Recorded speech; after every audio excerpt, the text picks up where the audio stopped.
আমরা এখানে এসেছি আজকে 11 দিন আন্দোলন চলছে।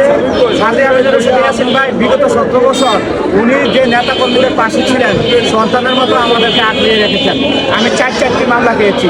2018 সালে যখন আমি জেলে পড়েছিলাম তখন আমার এই চোখের এই ড্রপটা সহ, চোখের ড্রপ লাগতো, উনি জেলখানার ভিতরে চোখের ড্রপটা সহ উনি আমার কিনে দিচ্ছে।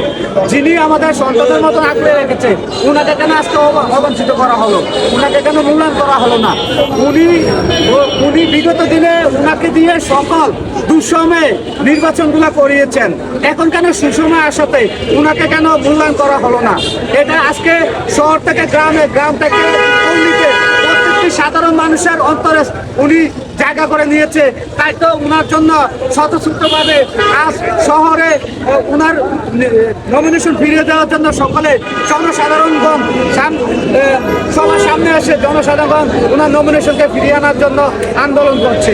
সুতরাং জনাব তারেক রহমানের কাছে আমাদের বিনীত অনুরোধ, যেন হাজী আমিনুর রশিদ ইয়াসিনকে কুমিল্লা 6 আসনে ওনার নমিনেশন ফিরিয়ে দিয়ে জনগণ নেতাকর্মীদের আস্থা ফিরিয়ে আনুক এবং নেতাকর্মীরা যারা ত্যাগী ছিল তাদেরকে যেন মূল্যায়ন করা হোক।